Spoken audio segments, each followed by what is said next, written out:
And we should be recording. Hi, everybody. Welcome to the e-commerce work group.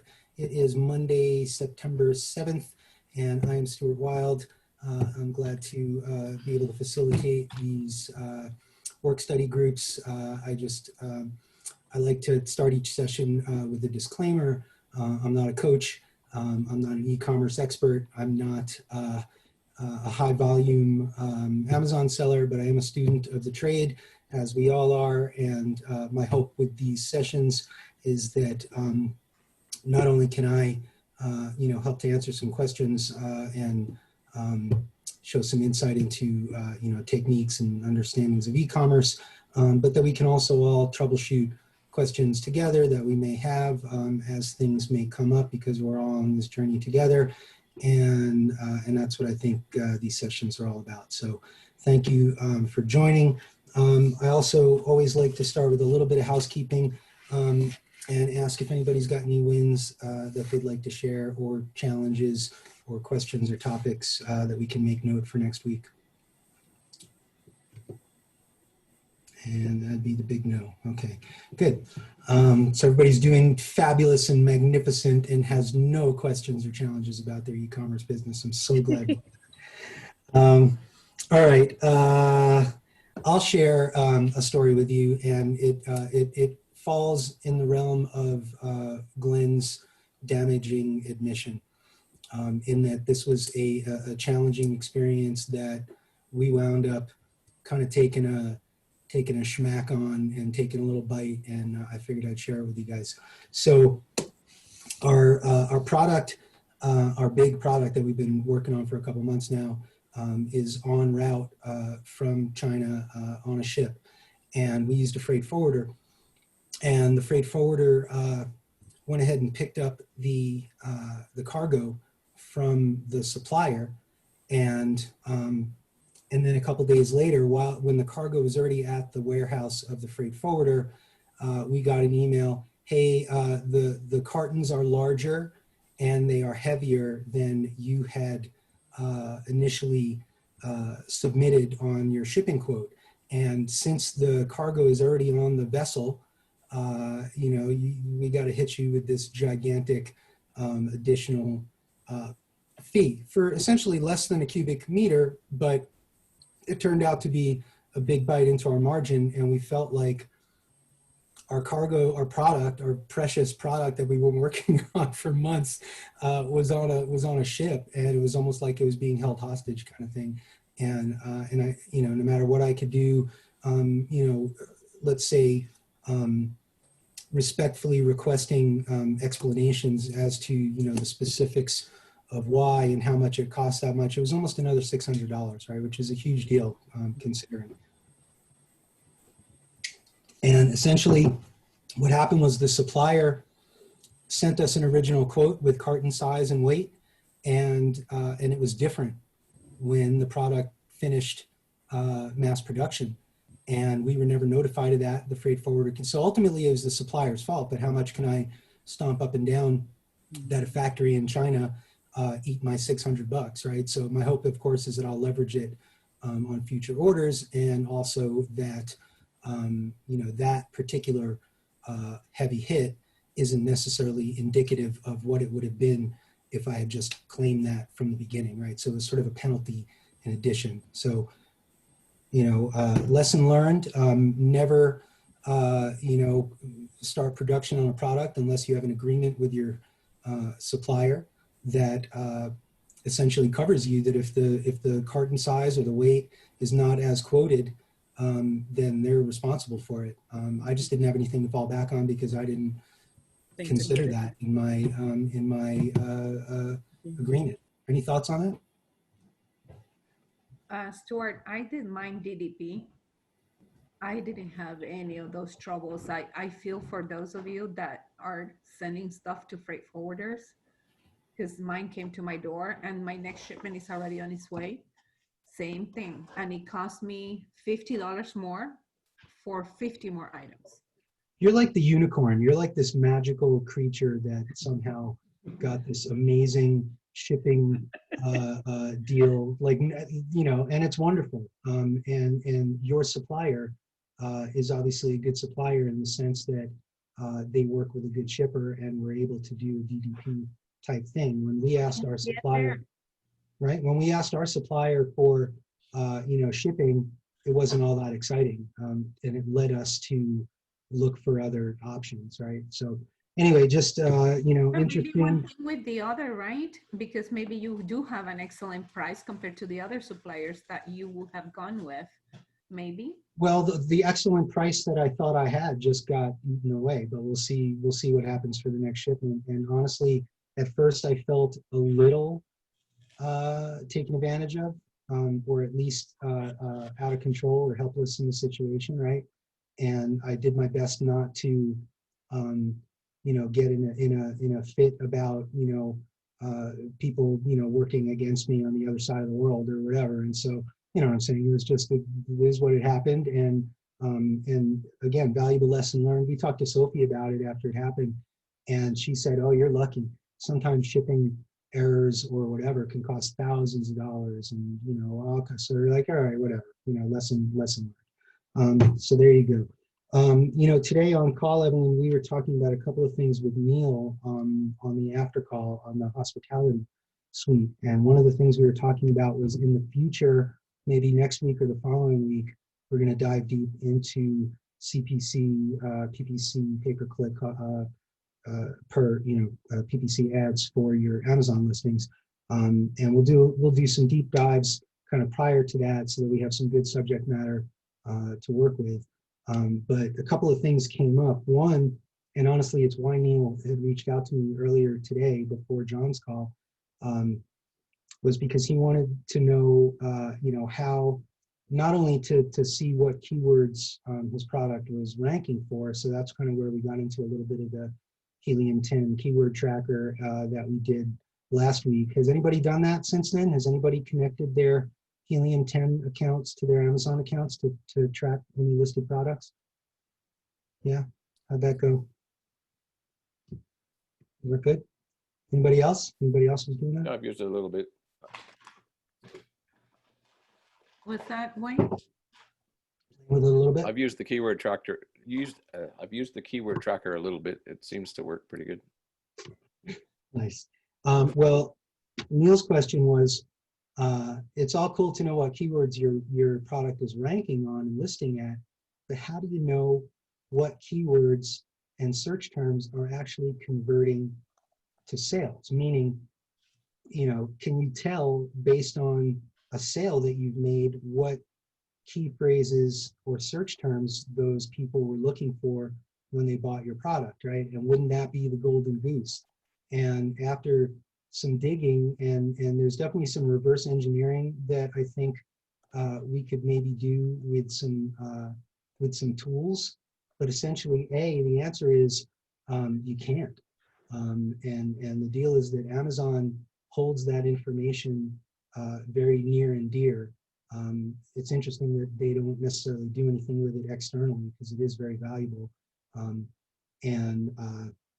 And that really any other keyword tools that you use, you're really not getting that exact information. You're not really, there is no way at this point to figure out what search terms people searched for that actually went ahead and bought your product organically, right? We're not talking about sponsored ads, because that's the whole point of sponsored ads, is to get the data, right? So with PPC ads, you can actually go in there and see what the search terms were, or what the ASINs are that people clicked on your ad and bought your product from. But if you're just talking about organic listings, there is no real way to do that. And sadly, that's the end of that. Like, well, you know, hopefully we can, you know, find some workarounds over time, because I think that's really valuable information. But yeah, the answer to that question, Neil, is we can't. And then the other thing I wanted to talk about, that we were talking on the phone today with Neil and Evelyn on the hospitality suite, was something called platinum keywords. Has anybody seen this on their listings? If you have your listing up, or you can, you know, go to your listing page, go to the Keywords tab. And at the very bottom of the Keywords tab, underneath the Other Attributes section, is what's called Platinum Keywords. I'm going to pull mine up and I'll share my screen just because. Let's see.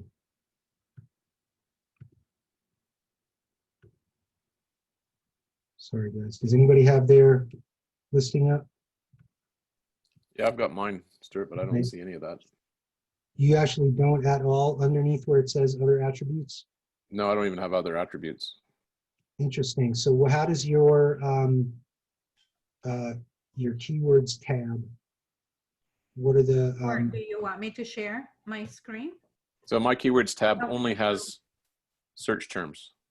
It only has search terms. It doesn't have intended use, subject No. matter, target No. audience, other attributes, or platinum keywords. Evelyn, why don't you go ahead and share your screen? Okay. Give me a second. Daisy, you didn't miss something, did you? I didn't know you were gonna do this, but I don't mind sharing. Well, and again, I'm not demanding. I could have done mine. That's okay. So here we go, you guys. By the way, do you guys like my pseudonym today? Your what? Do you like my nom de plume today? You I can't see my name on the window. No. Jeff Bezos. Bezos. Beth Bezos. Jesus. Now I notice. I'm gonna so call scroll- myself a unicorn then. Scroll down a little bit. So what category is this though? Because I think this could be, sorry? Beauty. Mine is Yeah, okay. personal, Awesome beauty. I mine is think. personal care as well. And so, yeah, again, this is another one of those like comparing notes based on product categories and things like that, because obviously it's different. So yes, other attributes, subject matter. Yeah, see, that's mine all. doesn't have That's any what of he's those. referring to. But it Okay. depends on your category, right, Wayne? What you have. Yeah, I'm in home and garden, so I don't have any of those categories. Interesting. Those Interesting. extra And again, things. is it? All I've got's the Wayne, are you in a U.S. marketplace with that or a Canadian marketplace? both. Okay. I'm in both US and Canada. And the interesting thing though too is, and it could be, I don't know, it's because I'm actually MFN, so I'm minor print on demand, right? Mm-hmm. So maybe because I'm not FBA, it doesn't show them too. Who knows? Interesting. You are a pro seller. Yep. Okay. So Evelyn, Mhm. scroll down all the way. I want to see your platinum words there, all the way down. Hang on, this thingy. There you go.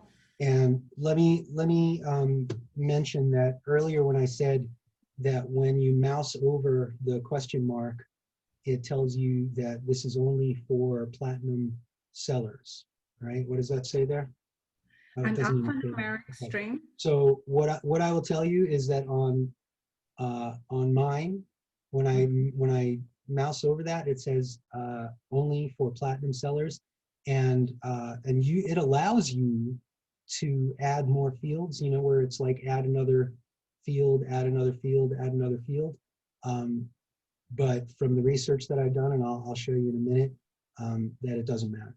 And the story is that, and you can unshare your screen if you want. And so the story is there are different levels of Amazon sellers. We are pro sellers for the $39 a month. There is a gold level and there is a platinum level. So hold on a second here. Weird, huh? That it gave me the same thing that you just mentioned, and add Yeah. another word and add another word. Yeah. No, it lets you do that, but from a couple of things that I've read, here, let me share my screen here. I call it blissful ignorance. I just simply went in. No, I and- love it. If it works for you, that's great. So I'm going to go here. I took a screenshot. So I went to the forums, or at least I searched on Google, and I went to the forums, and I copied a couple things. What is a platinum keyword? There's different levels of seller accounts. Pro is your normal account. Gold is an upgraded account that is available by invitation to mid-sized sellers, assumed over $1 million a year. This is, again, all sort of held secret by Amazon, you know, in terms of what their criteria is for that. And then a platinum is large sellers assumed to be over $10 million a year. Those keywords provide additional flexibility beyond the normal listing keywords, and they are also used for custom categories on the store. And I don't know what that says, the sentence at the end of the month. That's the first one I found.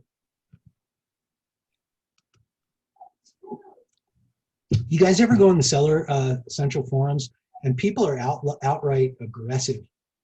Yeah, like people ask like innocent questions like, oh, can I do this? And like 20 people jump on them like, you don't know what you're doing, you shouldn't be an Amazon seller, blah, blah, blah. Like, it's pretty crazy. And so sometimes people ask these very like harmless questions, and people get all up in their grill about stuff. And, you know, you need to have a platinum account. You can't use them at all. The values will not be retained, will not be used. They are ignored. So just to let you know, that's what it's. Stuart, question though, those questions are from 2016. Did you look for the same question in Google? It was just what I found. I mean, I Googled the question, and then that's what came up. And again, you know, I'm not saying I have the definitive word on that. Hold on a second. Let me pull up my other. Is it that one? See, again, here, mine. See that? Okay. I wonder why. And then here. Okay. Platinum keywords, a no-go. Name itself promises automatically higher sales for inexperienced sellers, but platinum keywords are to be regarded with caution when it comes to optimization. Power sellers can ignore and instead diligently familiarize themselves with conventional Amazon keywords. But what are platinum if they are useless for normal users? Platinum keywords are not Amazon keywords, which are used to increase a product's visibility, but they instead serve non-promotional purposes. The regular Amazon keywords in terms of optimization are in what we understand as search terms and subject matter, things like that. But you should be aware of the fields listed in different sequences, Amazon Central, so before registering each time. Anyway, everything I'm finding about platinum keywords is that you have to be a platinum merchant, and that the keywords themselves aren't necessarily for like the general Amazon algorithms. So I just thought that was interesting because that's what I thought. Honestly, I am glad that you caught it. I had not even paid attention. I just saw that there was a field for me to put something in it, and I did. You know what? And if it makes you feel like you're ranking better and your listing is performing better, then keep it. I mean, it's like what I was saying, like our coach was like, whoa, change. If you're, you know, again, I have no idea. Maybe you got the golden ticket of miraculous platinum status without the unicorn. It's all up here. It's all up here. All right, and then Yes. you know, I was doing some stuff because of shipping, and you know, I wanted to talk a little bit about HS codes, and I don't know if you guys you know, remember anything about HS codes. Who's had to deal with HS codes in their shipping? I have no idea what that is. Okay, so let's do this. The HS code is what's called the Harmonized System Code. And that is the code that Customs uses to determine the duties on your product as it goes through Customs. And typically your supplier will give you your HS code, or will give the shipper the HS code.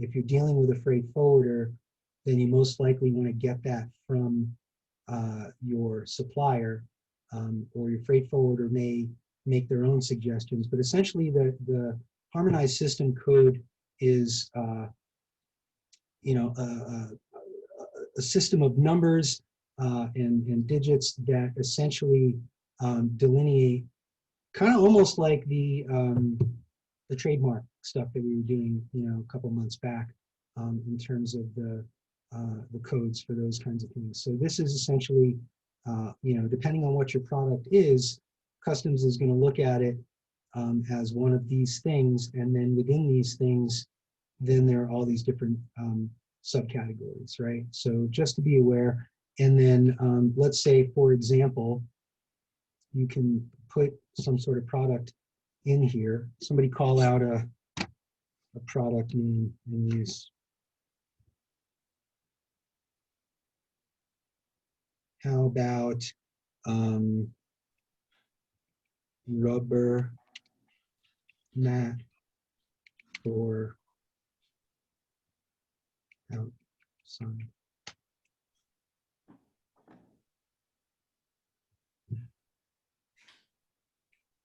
So in theory, if your supplier does not give you an HS code, this Fredo's tool is pretty good in terms of looking it up. Obviously, it's not the only one out there. I just thought it was pretty cool. And then if you really wanted to dig deep, like you can look at each category and what each thing is and all that kind of stuff. And again, you want to get that from your supplier, but if you can't, then you should at least, try and find it here, because if you want to get accurate shipping information, you need to have your HS code, because associated with each HS code is a particular percentage of declared value for your duty. And then that doesn't include the tariff, right? And different countries may have different tariffs. Does anybody know the standard tariff on any good from China right now? No idea. 7.5%. Wow.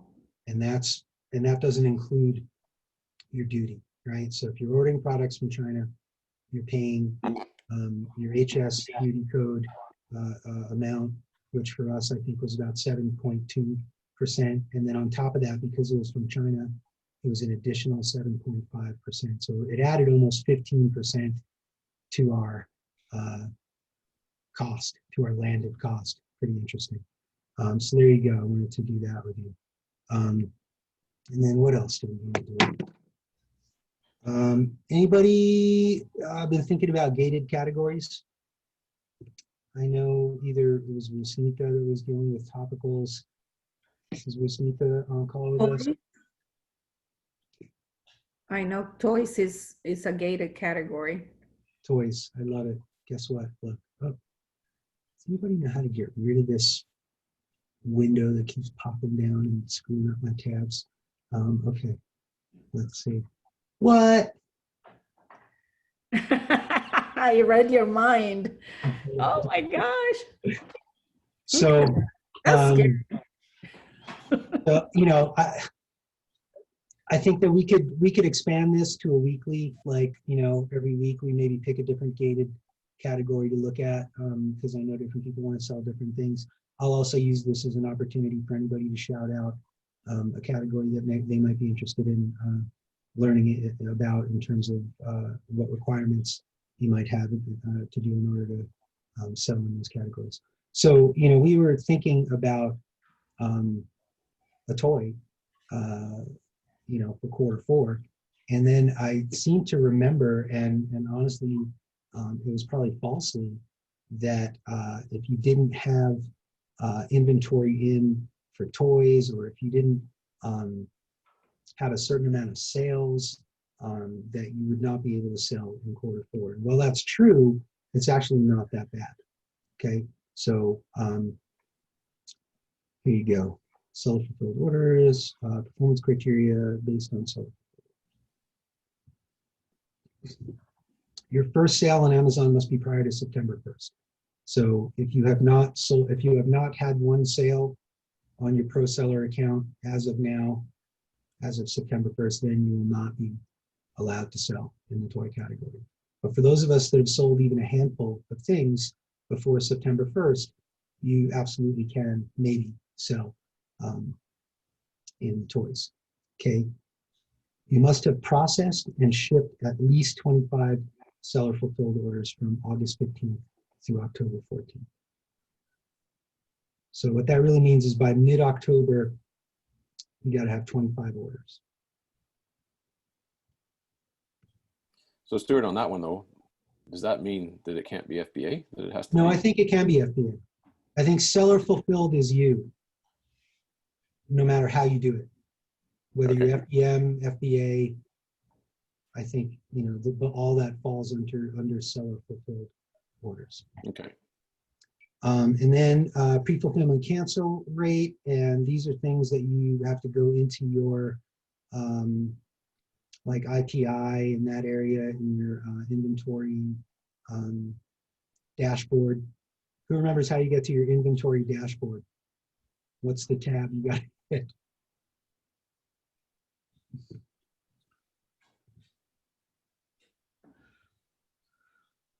Where does it say dashboard? It doesn't say dashboard anywhere, right? Remember we did this last week.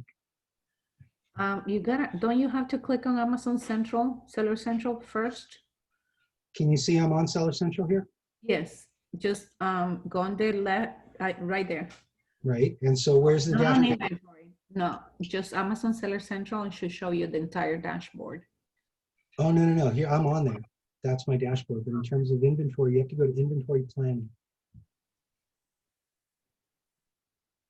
And again, when you hit inventory planning, it takes you to the inventory dashboard. But if you were looking for the dashboard, you'd never. Oh, gotcha.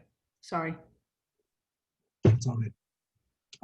And so in here, and again, I don't know if I want to go digging into here, but if you go in here further, then you're going to wind up with your pre-fulfillment cancel rate and things like that. So again, this is exactly what it says, meaning if somebody cancels their order before you fulfill it, before it's shipped, then it can't be any greater than 1.75% for this time.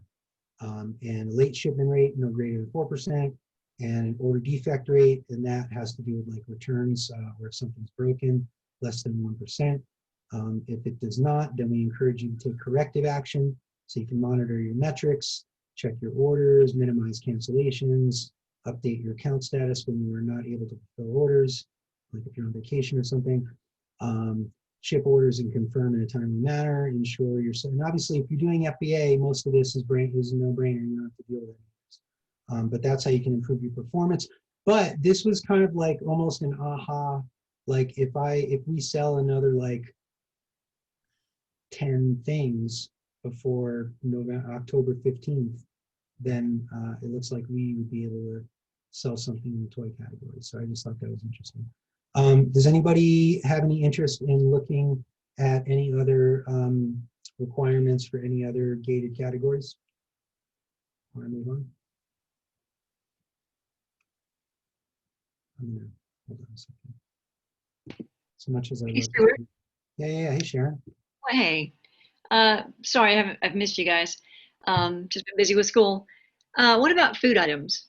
How many of you are really kind of delving into that category? I sure am. If anybody isn't, so that's groceries. I have future interest, but not before this season's. I might even have it somewhere, but let's see what happens here. Stuart, also pet food or snacks or treats.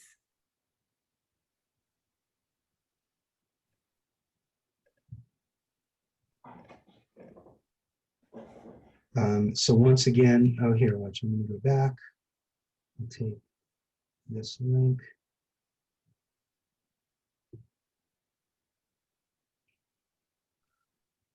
Oops.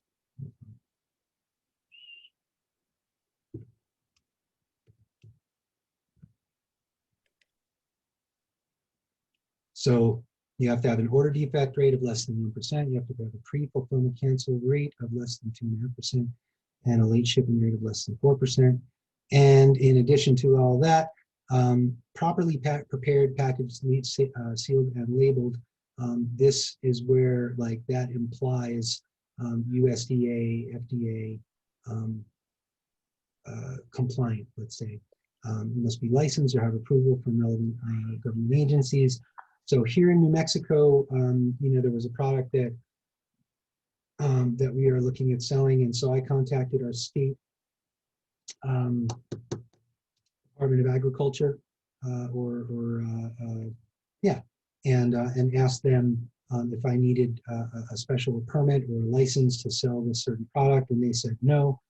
So that was fine, but you may, in your state or Wayne, in your province or your city or town or whatever, you may have to get some sort of a licensing or approval.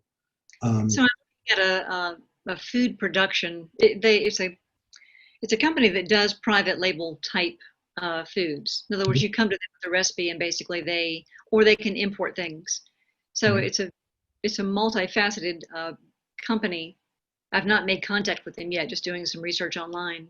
So I'm just interested in, I'm assuming that they would have the ability to get FDA approval on whatever food. And they probably do. And so these are questions that you can ask your supplier. Our supplier up in Saskatchewan is USDA organic approved, non-GMO, things like that. And so, yeah, typically your supplier will be certified. And in the case for us, for organic, if it was packaged in their facility, then they put us on their certificate. And so we were allowed to use, the USDA organic logo on the product and things like that. And so note that that while your supplier may have all those things, in terms of labeling, you have to ultimately be compliant. And so you'll see in a minute here, but it all has to be new. Okay, you can't sell food or groceries as used, right? You got to have, if it's a food product or an ag product, it has to have an expiration date, right? And we can dive deep into labeling and FDA, and we kind of did a little bit of that like maybe a month or so ago on the other platform, but I'd love to revisit that again for anybody that's interested. And then shelf life up to date. So obviously if you have products that have expiration dates, you need to make sure that you're rotating out your products out of the fulfillment centers before they run out of shelf life. Label in English all products covered by federal, state, and local laws. You got to dig deep into the FDA labeling. Evelyn, do you see this right here? We'll find it again. That's hilarious. There was a link there that said pet food. And so, yeah, Amazon is not going to tell you everything that you need to do. But what they do tell you is that you have to be compliant with federal, state, FDA, USDA, all kinds of requirements. So at that point, the onus falls on you as the seller. And ultimately, if somebody's going to get dinged for something, it's not going to be your supplier, it's going to be you. Right? Does that make sense? Enclose and seal and packaging suitable for shipping, shelf life remaining, you must list manufacturer's EPC code, G-tunes, blah, blah, blah, refrigerated, frozen. So anyway, you can go back and check this out. All you got to do is go in your search here and hit grocery, and you'll come to that stuff. Does that help, Sharon, a little bit? Yes, thank you so much. Okay. Let's see, I have until 6:30, right? I kind of did this last week. Ivier, will you be my clock? Yes? He's sleeping right now. Yeah, I can be your cook. Just like give me whatever. Give me a few minute warning so I don't go over. Okay, cool. I'll do that. Thank you. All right, so let's talk about the buy box for a minute. You guys know what the buy box is on any product that is being sold? Comes up on your listing when your listing is up and they have the box buy now. Exactly, where it says buy now or add to cart. And good news. So let's see. Let's do that. Rubber mat.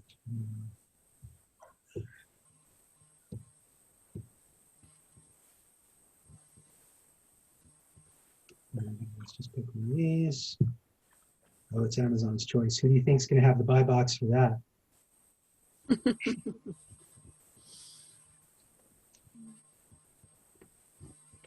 right? But in theory, any product you look at, I don't know why my connection's so bad.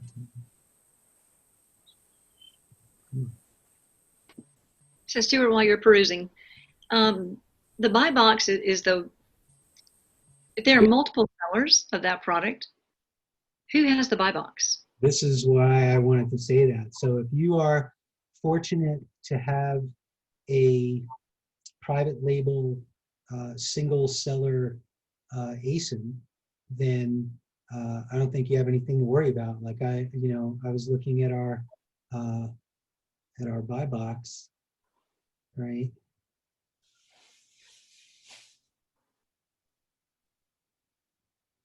Oh, interesting. Before it said 100%. That's awesome. But so that's the deal, is that if you have your own ASIN and your own product, then in theory, there's only one option for somebody to buy. And so you win the buy box, right? Right. As I discovered this week in looking at the shipping labels and the final inspection, apparently there is another buyer of the same product that I've ordered from India. I've got most of the product, but there was some left over. I did not buy all of the product they were offering. And that product is going to the UK, I think, because they mislabeled mine. And I said, you guys need to get this right. Oh, it must be a clerical error. Yes, it is. Fix it. So the majority of it's supposed to be coming to me, but they were trying to put all of this into one container to save money, to save everybody money. So if this person puts it on Amazon, I'm assuming I'm competing for that buy box. Huge. How do you dominate the buy box? Well, great. So that happens to be right here on my thing to talk about. Awesome. So again, if you're a private label seller with only one seller, then congratulations. Otherwise, yeah, you're competing. And so the things that you have to do in order to win the buy box is, number one, you have to have a pro seller account. You can't have a personal individual account. You have to have a pro seller account. You have to be getting top level search rankings for your organic listing, or your organic ranking. So you're meaning your page really needs to be optimized, and hopefully it is. And then the other things that the AI and the algorithm likes are reviews and sales, right? And so you can imagine that the same things that will rank you higher on search results are also going to play as a factor in terms of the buy box. But those are really the deals. You got to have a pro seller account. You got to rank high organically. You got to have some reviews, some sales, and some conversions. So correct me if I'm wrong. I'm not going after the top keywords at first. I'm going after mid-level keywords organically. I mean, I will do some PPC. I think I'll have to in this category. But I'll go long tail or mid-level keywords and just try to hang with that crowd. Right. And then once I get some traction, kind of bump it up to the next level. So am I correct in thinking that's the process? I think that that's a good strategy for getting reviews and sales and things like that. And again, if I would also imagine that the keywords and the back end keywords that your competitor is going to use in their listing is also going to be a factor in that, right? Because if you're competing for the same product, then you want to make sure that, or at least for the keywords that you're looking for, because here's the thing, is that competitor may use other search terms, right? Well, so, I don't know that I actually have a competitor. I just know that someone else has purchased a portion of the same product. So whether it's an Amazon seller, it could be on some other platform, I just don't know. And I won't know until I go to list. Right, and I think that the prudent thing to do would be to make sure that you really optimize your listing, do what you can to get some reviews going, so that if somebody else comes in after you, and then obviously the price point is the other thing that I was looking at, is that you have to be competitive in your pricing. And so maybe you'll be the first one, and maybe you'll get the buy box for a while. But if you notice that somebody else is getting your buy box, then obviously it's time to do a little more optimization, or tweak your listing. Do what you can. Also, maybe next week we could do the early review program. Have any of you guys used the early review program for Amazon? Maybe I'll do it right now just to show you. No, I heard about it. So, Stuart, I've got buy box on my thing here, and I haven't had any sales on the US site for it yet. Well, that's great. And maybe again, are you the only person selling? Yeah, that? I'm the only one. Exactly. Yeah. Exactly. So yeah, again, that's the benefit of being a private label seller that creates your own ASIN for an individual product. Let's see. I had like last week I was at 98% on the buy box. The same thing that you just showed that it went down to 0. Yeah. And it happened to me today. Yeah. Yeah, literally like an hour ago, it was like 100%. So, you know, it changes all the time. So the early reviewer program is where essentially you pay, I want to say it's like a $60 fee, and it gets you, you know, you have to have a SKU to enroll. So you take your SKU from your listing, you stick it in here, you check the eligibility. It gives you, you know, a next button, and then essentially on there, I want to say it's like, I think it's like $60 for 5 or 1 review. Let me see.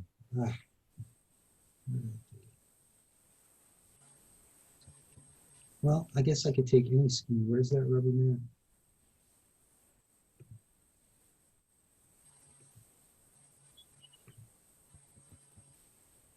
Come on.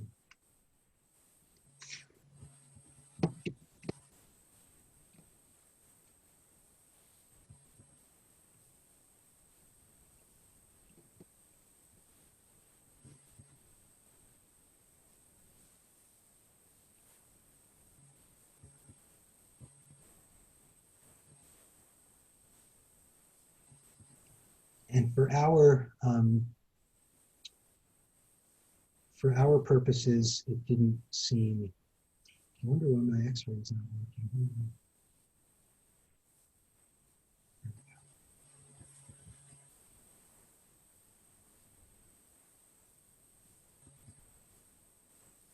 Let me find the SKU, guys. I bet you it's down here.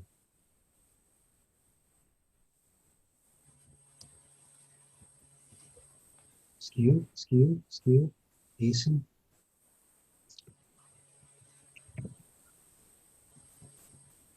And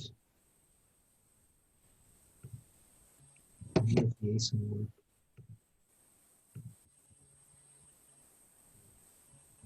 No, show me how to find a SKU on a product. I wonder, maybe on the, it's right here. Let's do that.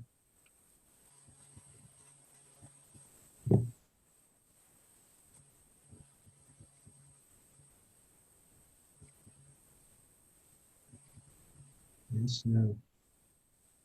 Maybe they only tell you your own SKU. That's interesting. I'll have to go back and check that out.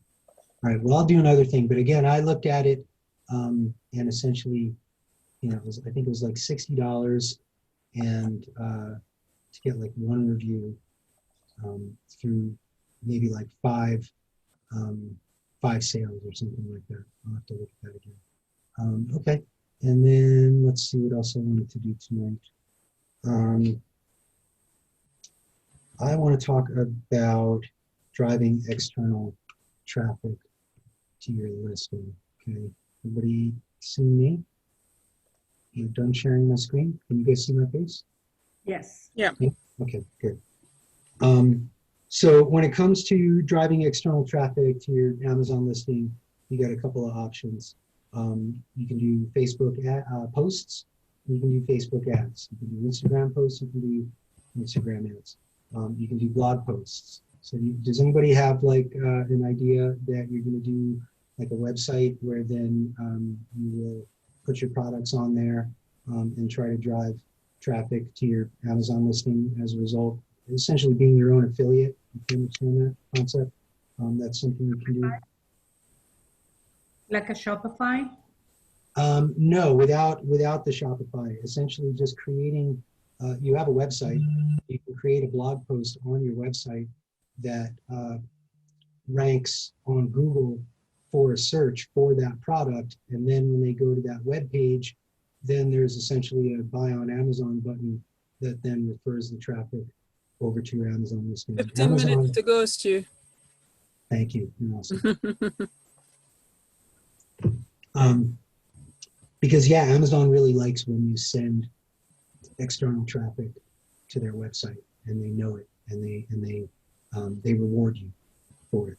And then the other interesting thing is that optimization matters in terms of even Google search, right? If you ever did a Google search for a product, you probably noticed that Amazon products come up towards the top of the search, right? And that's because Amazon just has such a huge web presence that they come, top of search on most things. So if your listing is optimized well for your key phrases, then that not only translates to the Amazon AI, but it also translates to the Google AI. And if you just do a search for any product, you'll see, and a lot of people will do a search for, product XYZ Amazon, right? I'm sure you've done a similar kind of thing, right? And immediately it just shows you all those things. So the optimization of your Amazon listing actually benefits you on your regular search engine ranking as well. And that leads me to what I wanted to talk about in terms of what's being called super URLs or canonical URLs. Has anybody ever heard of that? And so if you ever looked at an Amazon web page of the URL, which is the address of the web page, http:// and it says like amazon.com. And, if you ever notice, like your listing may just have your ASIN, be whatever, blah, blah, blah, blah, blah, the numbers. Other times you might see a product and it'll have the actual keywords listed across in the actual URL, separated by dashes. Has anybody ever seen that on an Amazon listing? And so while you can't necessarily force Amazon to use your canonical URL, you can write your listing title in such a way that it translates to a URL that is keyword rich, right? And so this just goes back to writing good listing titles on our listings. But I wanted to share with you this tool that I found for creating your canonical URL and then essentially reverse engineering your title to encourage Amazon to use your keyword rich canonical URL. And let's see where I found that. It's going to be, what is it? This one. So this is on the sellerapp.com, which is a great resource that I found for seller tools and research and things like that. So this one is Amazon Super URL, and essentially talks about the different formats. So you can create a super URL via your brand. Really the ones that, and I'll let you, check this out, but the ones that I'm really excited about are the canonical approach, okay? And so what you can do in here essentially is, you guys see this, right? This is a good example of a canonical URL. And so instead of just having, the ASIN after their basic domain, it actually has, keywords in there. And notice that it doesn't say things like percent or this or that or whatever. And so essentially you take 5 of your top level keywords, you fill it out in here. Okay, so let's say, I keep going back to, let's do this. So each one becomes its own thing.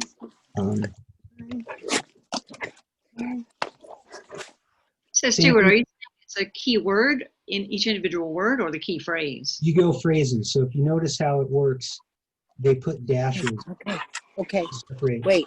Hey, Sandy, can you mute up? Thanks.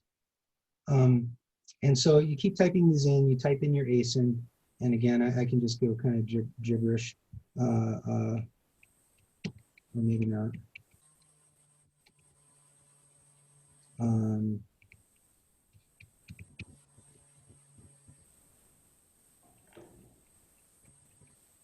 What's the name of this website, Stuart? Seller app. But if you just did a search for super URLs or canonical URL, and then, I don't know, I can just throw a fake ASIN in there, and you can see what I'm talking about.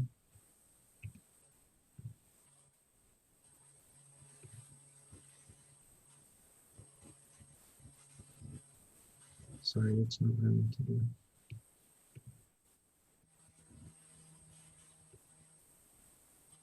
So can you see what it did? It took each of these key phrases that I put on here. And again, you don't need this tool to do that, but it just makes it easy. And then you have to kind of go back and then reverse engineer your title, right? So this goes back to a good listing title. Should have maybe 5 top level keywords separated by space dash space, or as Wayne likes to use, space, vertical line, space, right? So there you go. And what I've found is, and maybe next week I'll do like a thing on how to find your actual canonical URL, because you should have one. And it's more about, and Amazon dictates it, but you can encourage Amazon to make your canonical URL have relevant keywords so that you rank better, not so much on Amazon, but on Google, right? And going back to this concept of driving external traffic. So I found that to be very useful. Again, there are 4 or 5 others. You can do it via ASIN. You can see how they're done. The one that I really felt was important in terms of driving traffic to your site, imagine how much higher you're going to rank on Google organically for your keywords if the keywords are actually in the URL, right? Any questions on that? No, but I do have a question for you. Yes. So do we have a website? I think we went over this last week, right? That we have a website with our own private label listing or Yeah. on our company name. Okay, how do we, and I also have my domain name. So how do I make both of them link and work? Okay, so if you have, and I was going to do a Shopify thing tonight, but I had all these other things that I wanted to cover, but maybe next week we can do Shopify. But yeah, finishing up on the Shopify thing. So you have your website that you bought, right? We probably all bought website domains. How many people actually have, functioning websites up on those domains versus like coming soon or whatever it might say. And this is even where like even just a basic landing page might be a good idea, so that it can just be a capture in terms of sign up for our email list. Our products are coming soon or whatever. I mentioned a while ago that I had a supplier ask me for my website address, right? Remember Evelyn, I was saying that, and I was embarrassed because I didn't have one up, and so I didn't respond to that person. It's like, okay, I guess I better get a website up. So at some point we'll do website creation. But with Spotify and driving traffic to your off-platform sites, you got to advertise for that. So there's a couple things. One is the organic component, and then that your website is individual, right? It's not on Amazon, so it's a standalone website. So it has to be optimized for search engine, right? It has to have keyword-rich content. It has to be dynamic and all these kinds of things, and then it will be ranking organically. But until it ranks organically, there are ways to drive traffic to your website, right? And that is like Facebook posts and ads, on groups or on your own groups or pages and things like that. I was going to do a little thing on Facebook ads, but I guess that's going to be next week too. You're awesome. Because yeah, I mean, you could see, you know, how we could easily do a couple-hour session on stuff, because it seems like, you know, we just, you know, we hit the surface on a lot of things. I want to try and cover a lot of stuff, but in order to really dive deep, you know, we'll have to dedicate some time. But I was going to do Facebook ads tonight, so that's another thing that, in terms of driving traffic to your website, like that's critical. So the other thing is Google AdWords, which I have a little bit of experience in. It's the same. It's another PPC kind of thing. You set your target audience and what your keywords are. You have to optimize the ad, which I guess is a little different than the Amazon PPC. You know, for Google, you actually create an ad that has keywords in it and things like that. And then, you know, when you do Google searches, you'll see at the top of the page all the sponsored ads and things like that. Let me see what else I want to cover. I think there was one thing I skipped over. Just those. Stuart, I just threw a link in the chat too for Helium 10, a thing that my coach pointed out. So for Helium 10 members, they've actually got a canonical URL generator called Gems. Nice. But you can't access it through the normal Helium 10 tools. You have to actually search, or you can use that address. So if you're a member, you can use that too. There it is. You know what? That's almost exactly the same as the one you were showing us. I think that's the first one I used, and I was actually looking for that when I found the super URL. Same deal. Absolutely same deal. So number 4, canonical URL. So absolutely. And I found that by structuring my product listing title with that format in mind, that it didn't force Amazon to do that, but it encouraged Amazon to use those keywords in their canonical URL. And there's a whole thing about how to even find. It's another one of those elusive things that you know, has to do with Amazon, and nobody really understands how it works. But you know, if you can tweak your listing to take advantage of that, it will most likely convert to organic Google rankings, which could very well be you know, converting into sales, because if somebody's doing a search for some sort of specific thing and they wind up at your Amazon listing, that's a good thing. Let's see. What else did I tell you? Oh my gosh, Facebook ads and Facebook insights to promote our Amazon stuff too. Yeah, 3 minutes. Let's do Facebook ads. 3 minutes. 2 now. 2 minutes. I got 2 minutes. Let's see Facebook ads. Hold on. Let's see.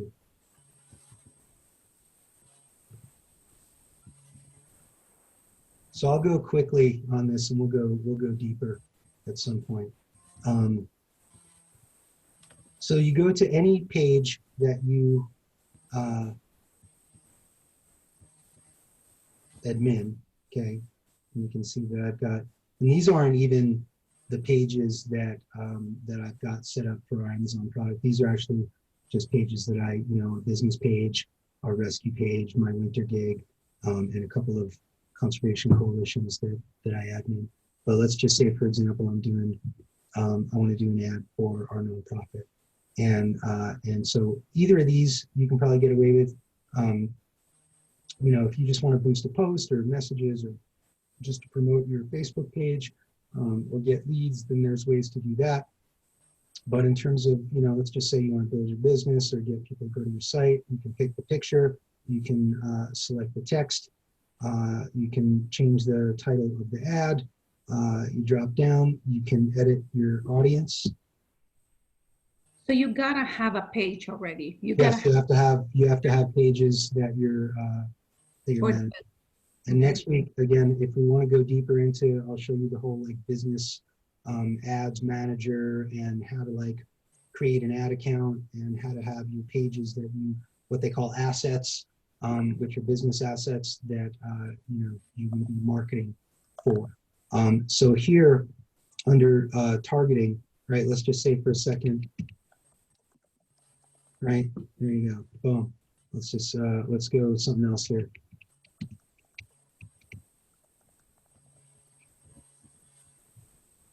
right? So I could go on and on and on and find the people that are you want to target for your product, right? And these are more like groups, interests, things like that, right? And you can select your demographic, right? Let's say, you know, for me, I'm imagining, you know, if we're talking about trying to, you know, get people to donate to a cause or something like that, then maybe I'd want people a little bit older that, you know, are established, you know, people with expendable income, you know, men, women. So essentially you can target down your audience and create ads. And that's one way to do it. And then you can also, you know, place ads on group pages and things like that. So that's kind of a one-on-one on Facebook ads. So look at that. You're out of time. You know, we're out of time. And that'll give you some time to take a little cat nap before John's book club. Oh So, no, I got admin stuff I need to do. So good. Oh my God, that's awesome. Send some of that energy over here, if you. I hope you sleep a little bit during the day. Do you sleep a little bit during the day? no, No. You just run super long. Do you go 4 hours, 6 hours? What do you get? I get about 4.5, 5 on a good day. Yep. I lived that way for a long time. Yeah, I mean this is standard. I do between 3 and 4, but if I time it right, then I can get about 5. Yeah. Understood. And do you lay awake at night with your brain just moving and moving? Oh no, by the time my head hits my pillow, that's it. Lights out, man. I need a Lights out. little wind down time usually. Well, I do that as we wrap up the call while we're typing up all our buys and whatever. I'm kind of like already psyching myself to, that's it, chill out now. Nice. So the last 5 minutes or so of every Yeah. call, last call of the day That's awesome. is my chill out. I give myself max 10 minutes after the call. I've got to be in bed. Yep. So I've got to be super efficient and do everything. 10 minutes. Well, we all admire your drive.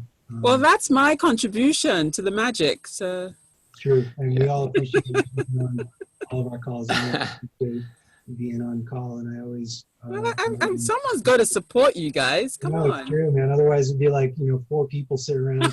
I don't know if John, mentioned this to you, Wayne, but essentially he was like, "Yeah, we're going to track, your audience, and if you're not rating, we're just going to get rid of you or whatever." Oh, right. He told me that. He told me that. Yeah. All right, we got to start promoting then.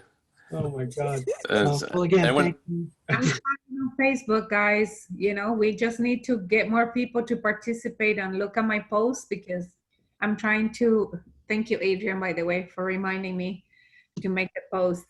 Well, I totally. Yeah, you're doing awesome there. Thank you. Yeah, Evelyn, thanks. I'm I trying. also think at a certain point, John mentioned that he's going to do some marketing with, Shannon's his secret weapon and all that. And so, they've got a lot of things in the works, but I think they want to make sure that, that they target the right people, and it's not just a blanket, hey, everybody join our thing or whatever that we get, because we've got a really special thing. Absolutely. Absolutely. I think John's going to, really try to ensure that the people that he lets into the group are people that are going to Like-minded. benefit us and benefit them, and all that good stuff. All right, let me stop recording here, guys. And thank you again for joining us all on our e-commerce work group. Again, Monday, September 7th, signing off. Thank you for having